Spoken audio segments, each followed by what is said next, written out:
Tengan ustedes muy buen día. El tema que vamos a revisar para la teórica de obstetricia es el de modificaciones locales del embarazo, que se refiere a las modificaciones sobre todo de los órganos genitales y de las mamas durante el trabajo, el periodo de gestación. Vamos a empezar viendo las modificaciones que se producen a nivel de la mama, que está muy relacionado con los signos de presunción, es decir, con los primeros signos que aparecen durante el embarazo.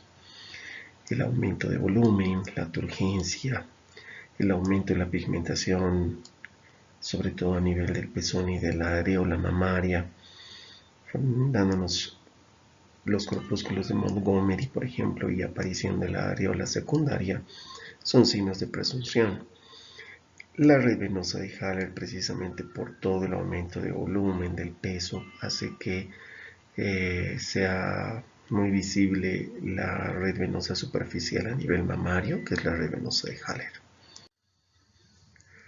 Pueden aparecer mamas supernumerarias por acción de las hormonas durante el embarazo, siguiendo la línea de Wolf, que es una línea paralela a la línea media, y son estas mamas supernumerarias muchas veces confundidas en mujeres no embarazadas con nevos lunares, pero que durante el embarazo se puede evidenciar precisamente la aparición de la areola y del pezón, inclusive puede haber un poco de tejido mamario. Obviamente esto solamente en un determinado lugar, ¿no? En cuanto a las modificaciones histológicas, en la mama sí hay una hiperplasia, hay abundante hiperplasia y proliferación glandular del tejido celuloadiposo y empieza desde un principio la formación de calostro. Los estrógenos y progesterona son los encargados de la mastogenia inicial. La progesterona sobre todo tiene injerencia sobre el crecimiento del alvéolo mamario y los estrógenos sobre los conductos galactóforos. En cuanto a la piel, tenemos el aumento de la hormona melanotropa, que produce precisamente la aparición de la línea alba o blanca que puede estar supra o infraumbilical, sobre todo infraumbilical. Hace que las cicatrices previas se vuelvan oscuras, negruzcas, y por la distensión excesiva que sufre la piel a nivel abdominal por el crecimiento uterino, hace que se rompan las fibras elásticas dando lugar a las estrías. Esta ruptura de fibras elásticas hace que aparezcan las estrías que lastimosamente son irreversibles, no desaparecen. Puede también causarnos diástasis de los rectos, porque la progesterona se caracteriza precisamente por ser una hormona de relajación, produce mucha relajación.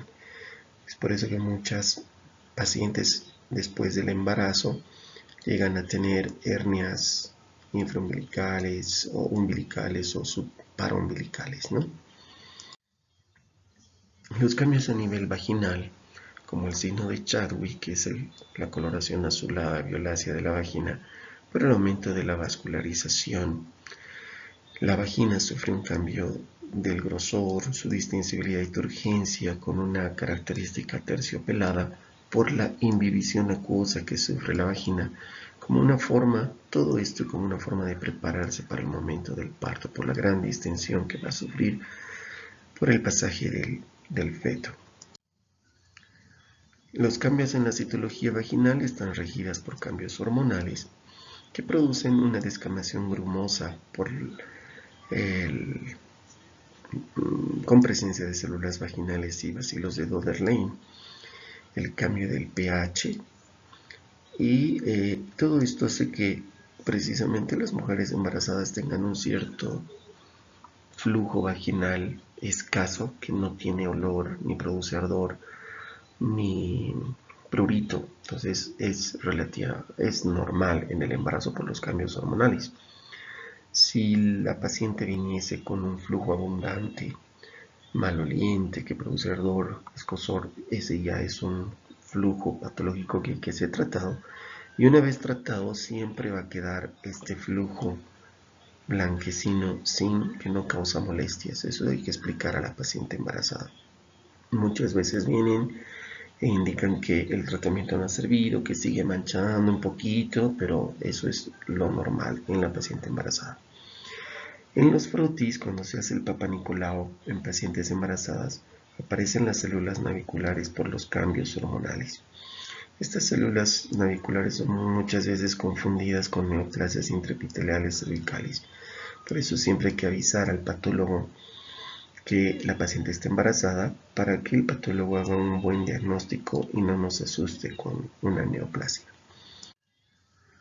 El útero es el órgano que sufre los mayores cambios. Fíjense ustedes que de 70 gramos aumenta a 1000 gramos en promedio, puede aumentar más. Su capacidad de 10 ml aumenta de 5 a 10 litros, puede ser más en los casos de embarazos múltiples. Y esto es sobre todo por una hipertrofia. También hay hiperplasia, pero sobre todo hipertrofia causada por los estrógenos sobre las poliaminas. Estas son las poliaminas que permiten precisamente la hipertrofia del músculo uterino, permite su elongación, su crecimiento, y eso permite que se adelgace de 3 centímetros a 1,5. Sabemos que el útero tiene 3 capas musculares, una interna que es longitudinal, una media que es prácticamente espiralada y una interna que es circular, mejor dicho, una media que es espiralada y la externa que es longitudinal, como vamos a ver en gráficas posteriores. Las contracciones son las A de Álvarez, que son localizadas en un lugar determinado del útero, puede ser en la cara anterior o en la cara posterior, y que muchas veces por ecografía son confundidas con miomas. Obviamente no causan dolor. Las B son las de Braxton Hicks, que no tienen dolor tampoco, pero ya son percibidas por la mamá. El útero se pone duro y a medida que va creciendo el embarazo, pues va aumentando su frecuencia. Y las contracciones tipo C son las que se presentan en el trabajo de parto. Acá tenemos un gráfico donde se muestra la capa muscular externa, que es longitudinal, partiendo prácticamente de uno de los cuernos hacia las trompas en sentido inferior.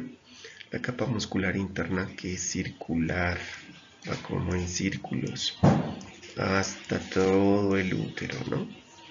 Círculos. Y la capa muscular media, que es como vamos a ver, como un tirabuzón o un resorte. Esta es la capa muscular media, que parece un resorte o un tirabuzón. Aquí vemos la capa circular, que es la interna, la longitudinales, y cómo se van entremezclando en ambos lados, la capa muscular interna circular. Esta es la capa muscular media.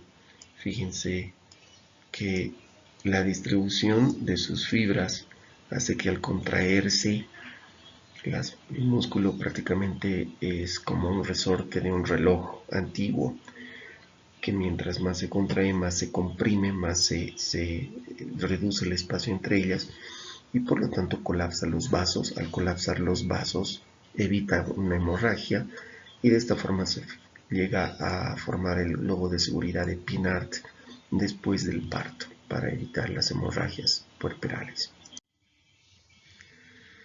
Entre los cambios morfológicos que sufre el útero, que es inicialmente piriforme, después se torna globuloso al tercer mes, a las 12 semanas recién sale de la pelvis, es decir, recién sale del hueco pélvico y no está oculto por el pubis. A las 20 semanas llega al ombligo, a la cicatriz umbilical, y en un embarazo a término el fondo uterino llega al apéndice sifoides. Entre lo que es el apéndice sifoides y el ombligo, cuando está a la mitad, el fondo uterino, nosotros decimos que está prácticamente aproximadamente de unas 34 semanas. Cuando está un poquito más arriba, 35, 36, hasta llegar al apéndice sifoides. Cuando está un poquito menos de la mitad entre el apéndice sifoides y el ombligo, decimos que está de 33, 32. Es más o menos la forma clínica de determinar la edad gestacional cuando la mamá no recuerda sobre todo la fecha de última menstruación. Fíjense cómo el gasto cardíaco de un 1% aumenta de 20 a 25%, llegando hasta 650 ml por minuto del gasto cardíaco que llega a utilizar el útero. El útero es elástico, como hemos visto, tiene sensibilidad, tiene irritabilidad. Sensibilidad porque si nosotros, sensibilidad nula porque nos permite hacer, por ejemplo, las maniobras del Leopold. Pero si nosotros molestamos mucho al útero, se irrita y puede empezar con contracciones. Y hemos visto que tiene contracciones tipo A, B y C. Y la retractilidad, que su característica es de modificar su tamaño de acuerdo al contenido. Por ejemplo, si se rompe la bolsa y sale líquido, el líquido hace que disminuya la cantidad dentro del útero, por ende el útero se contrae, pero no va a empezar contracciones uterinas, sino que se va a retraer para adaptarse al tamaño de su contenido.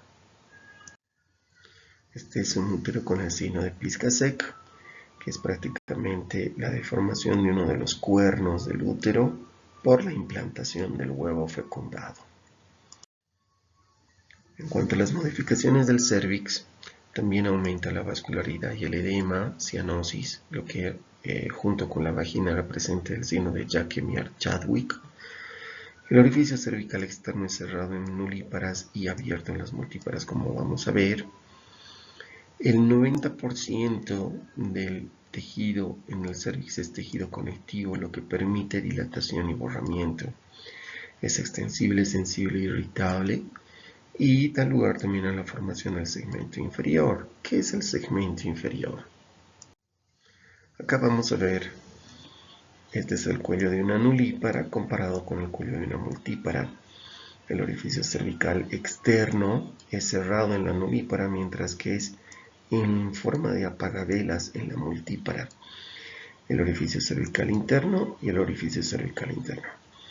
Entonces, muchas veces las multíparas confunden con inicio de trabajo de parto porque tienen el orificio cervical externo normalmente abierto, pero el orificio cervical interno está cerrado. Entonces, este es un cuello de multíparas sin trabajo de parto. Para que tenga trabajo de parto tendría que tener dilatación también del orificio cervical interno. Ahora vamos a ver el segmento inferior. El segmento inferior es prácticamente un espacio virtual casi inexistente en el cuello de una mujer no embarazada, comparado con el útero de una mujer que sí está embarazada. Fíjense ustedes que aquí está el orificio cervical externo, aquí está el orificio cervical externo en el embarazo y el orificio cervical interno del útero con embarazo con el orificio cervical interno del no embarazado. Prácticamente el segmento inferior se llega a formar entre lo que es el orificio interno, que es el límite inferior del segmento inferior, y el anillo de Bandel, que es el límite superior del segmento inferior. ¿Qué es el anillo de Bandel? Es donde empieza la capa muscular media. Fíjense ustedes acá, la capa muscular media está entre el orificio cervical interno y el externo. En cambio, en un embarazo, prácticamente ha subido lo que va a representar la capa muscular media. Y donde está la capa muscular media ya representa toda esta parte para acá arriba, el fondo uterino. Este es el segmento inferior, que está entre el OCI y el anillo de Bandel. Prácticamente el anillo de Bandel entonces es donde empieza la capa muscular media. Está también la vena coronaria como otro detalle anatómico.